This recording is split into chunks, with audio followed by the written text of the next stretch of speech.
Okay. So in the last class, how much we have done? Like the writer is the small younger brother, and he is telling about his elder brother. What they were in the hostel, and that elder brother is very studious, and studio means he was always with the books, but he was not concentrating on the books. And but this younger brother, he is not doing lot of studies. So whenever he is playing some whatever he is doing something apart from the um, studies, elder brother is scolding him.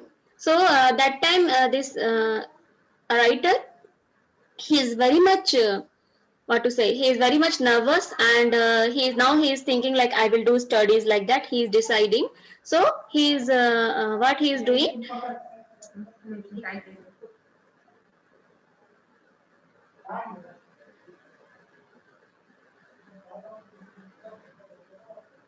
he is making the timetable. So चटपट एक time table बना डालता, he was making fastly, he was making the time table. Okay. And बिना पहले से नक्शा बनाए कोई स्कीम तैयार किए काम कैसे शुरू करूं, how without making any direction, how I will start the काम. टाइम टेबल में खेल कूद की मत बिल्कुल उड़ जाती. There was not even a single slot for playing in time table. प्रातः काल 6 बजे उठना, गेटिंग अप मॉर्निंग 6 o'clock, हाथ मुंह धो, नाश्ता कर पढ़ने बैठ जाना, washing hand and face, doing breakfast, do the studies. 6 से 8 तक अंग्रेजी, 6 to 8 इंग्लिश, 8 से 9 तक हिसाब. ओके. 8 से 9 मीन्स अकाउंटिंग, 8 to 9 हिसाब मीन्स कैलकुलेशन, अकाउंटिंग. 9 से 9:30 तक इतिहास, 9 to 9:30 इतिहास मीन्स हिस्ट्री. फिर भोजन, देन फूड, देन स्कूल.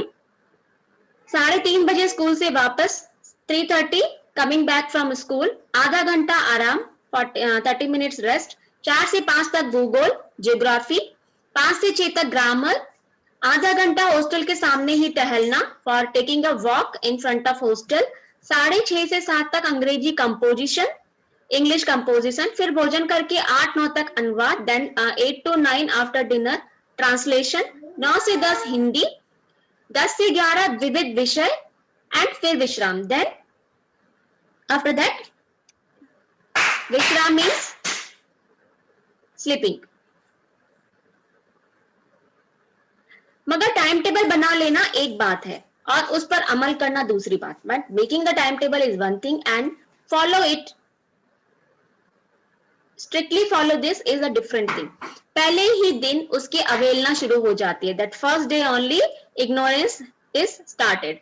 मैदान की सुखद हरियाली, हवा के हल्के हल्के झोंके, फुटबॉल की वह उछल कूद, कबड्डी के वह दावघात, वॉलीबॉल की वह तेजी और फुर्ती मुझे अज्ञात और अनिवार्य रूप से खींच ले जाती.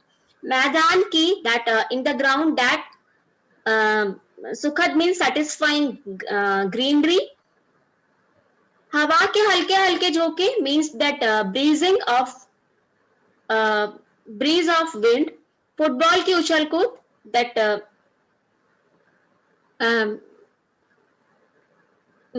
when we do uchal kood means jumping. So jumping of football means that playing with football. Kabaddi, volleyball ki teji means that teji or furti means he is seeing how that playing volleyball is like fast the players are playing. मुझे अज्ञात और अनिवार्य रूप से खींच ले जाती. That this all things was taking me, pulling me towards them unknowingly and compulsory. और वहां जाते ही मैं सब भूल जाता. And after going there I used to forget everything. वह जानलेवा time table, that killing time table. वहां आंख फोड़ पुस्तकें, दैट आईज ब्रेकिंग बुक्स. किसी की याद न रहती. Everything was I used to forget. भाई साहब को नसीहत और फजीहत का अवसर मिल जाता. एंड भाई साहब used to get the chance to give suggestions and advice. मैं उनके साय से भागता. I used to run away from his साया means shadow. उनकी आंखों से दूर रहने की चेष्टा करता। I try to be away from his eyes, कमरे में इस तरह दबे पांव आता कि उन्हें खबर ना हो। I used to come in the room in such a way that so that he should not realise I am coming. उनकी नजर मेरी ओर उठी और मेरे प्राण निकले। Means his eyes, he will look towards me and I'm die, I'll die. This was the situation. हमेशा सिर पर एक नंगी तलवार सी लटकती मालूम होती। It was like a sword, means open sword is hanging on my head.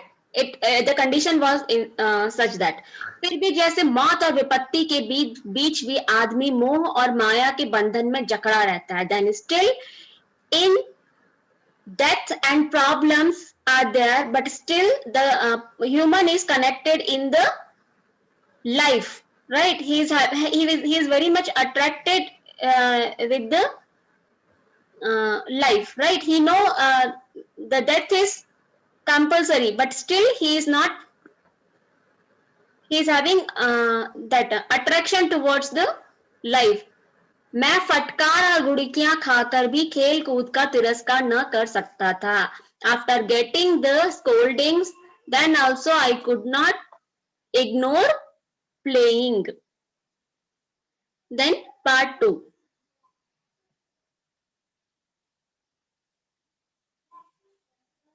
सालाना इम्तिहान हुआ। Annual exams happened.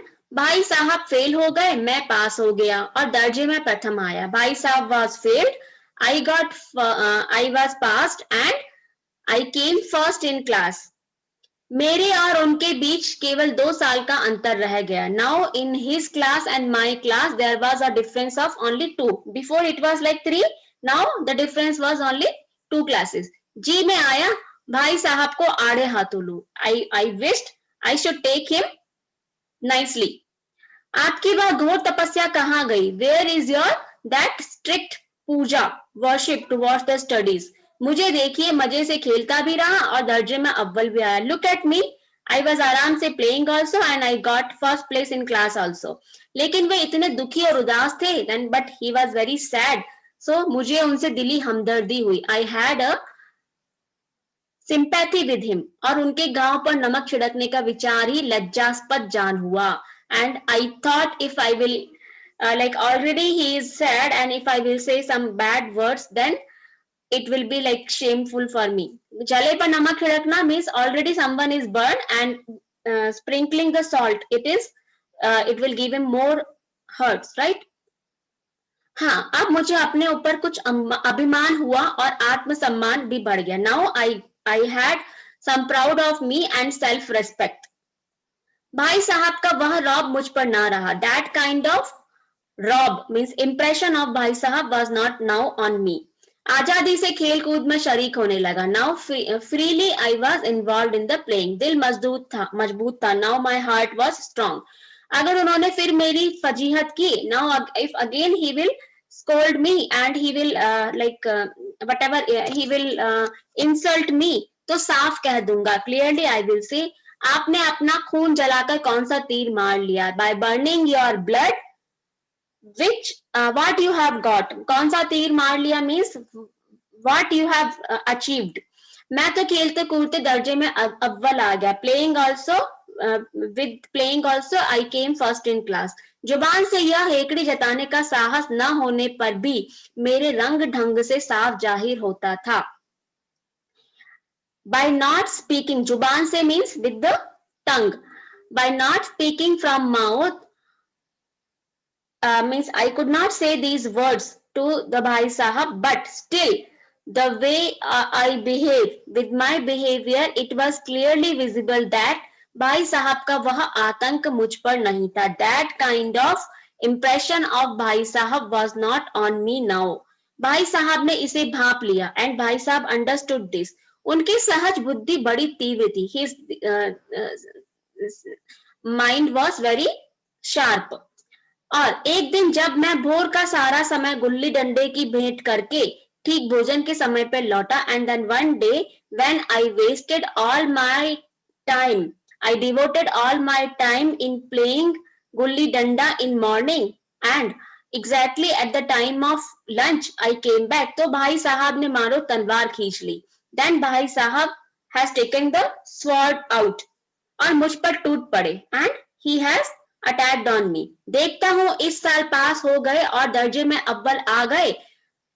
I am looking that this year you have passed and came first in class. तो तुम्हें दिमाग हो गया. Then you are thinking that, मगर भाईजान घमंड तो बड़े बड़े का नहीं रहा. But my brother proud big to big people also could not continue their proud. तुम्हारी क्या हस्ती है? what is your हस्ती है मीन्स इमेज. इतिहास में रावण का हाल तो पढ़ा ही होगा. you have read the what happened with Ravan.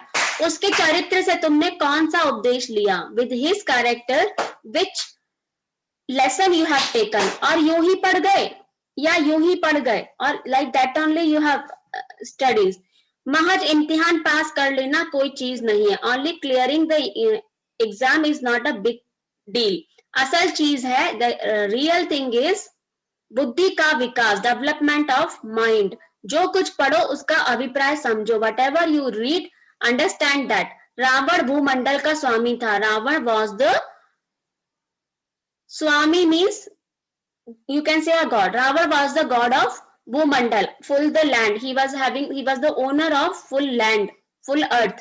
ऐसे राजाओं को चक्रवर्ती कहते हैं. These kind of rajas are called Chakraborty, means very strong. आजकल अंग्रेजों के राज्य का विस्तार बहुत बढ़ा हुआ है. These days the states of British has increased so much, but इन्हें चक्रवर्ती नहीं कह सकते. But we cannot say them Chakraborty. We cannot tell them very strong. संसार में अनेक राष्ट्र अंग्रेजों का आधिपत्य स्वीकार नहीं करते. Many countries are there, they do not accept the to be under the British. बिल्कुल स्वाधीन है. They all are free, totally free. Ravan चक्रवर्ती राजा था. संसार के सभी महीप उसे कर देते थे. Ravan was Chakraborty. all this mahip means other countries, whichever countries means every state's kings used to give him kar means tax. बड़े बड़े देवता उसकी गुलामी करते थे. big gods used to work under him. आग और पानी के देवता भी उसके दास थे. even the god of fire and god of water also under him. मगर उसका अंत क्या हुआ? but what happened in the end? कमंड ने उसका नाम निशान तक मिटा दिया. and the proud has vanished his name. कोई उसे एक चुल्लू पानी देने वाला भी न बचा. no one single was there to give him a little water also. आदमी और जो कुकर्म चाहे करे पर अभिमान न करे, इतराए नहीं. human and the one who do the bad work, he should not do proud and he should not be in overconfidence. अभिमान किया और दीन दुनिया दोनों से गया. if you will do proud then you will go from the world.